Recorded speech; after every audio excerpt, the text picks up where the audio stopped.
Reactive training systems. Let's build off of our previous analogy, the kitchen sink analogy. We know that your body adapts to stressors. This is why when you lift weights, your muscles get bigger or stronger. So this adaptation to stress also extends to work capacity as well. So when you stress your recovery systems, your body responds to that. That's why we see such vast differences in rate of recovery. I've had athletes before who can barely recover from 2, maybe 3 training sessions a week of low-ish volume. Then I've had other athletes who I seemingly can't throw enough work at them. It takes them weeks and weeks to show any sorts of signs of fatigue.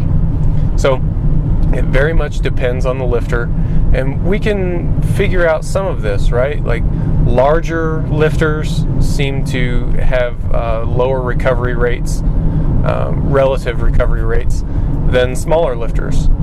Females tend to be able to tolerate higher volumes of training than males.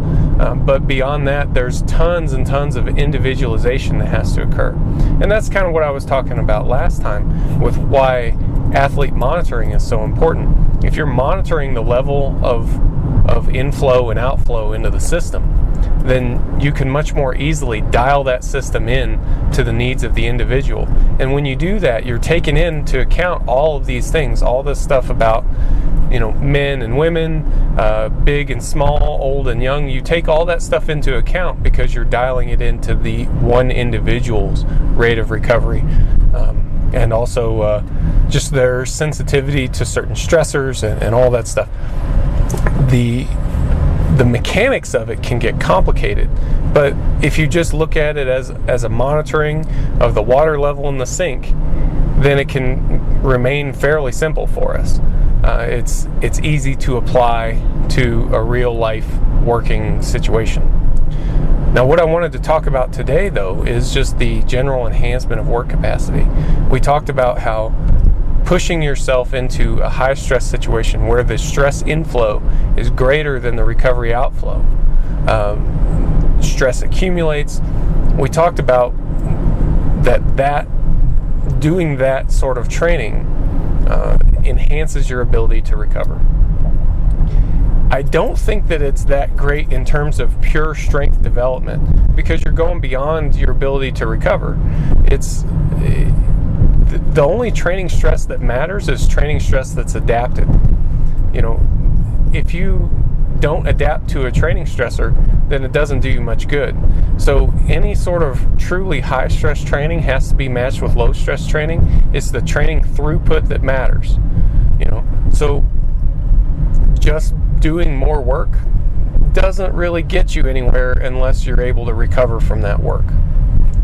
So those high stress training scenarios are still valuable though, because they can train your body to adapt to a greater workload. You can deal with greater stresses, you can cope with greater stresses, you can adapt to greater stresses over time. And this enhanced work capacity enhances your throughput so that you're able to deal with more training and recover from more training, and that's what gets you improved results. So the high stress weeks aren't necessarily for all the great gains that it's going to make you. That's what the medium stress weeks are for, to be honest. But the high stress weeks are an investment into future training improvements because it helps to enhance your work capacity. That's truly what the high stress weeks are for.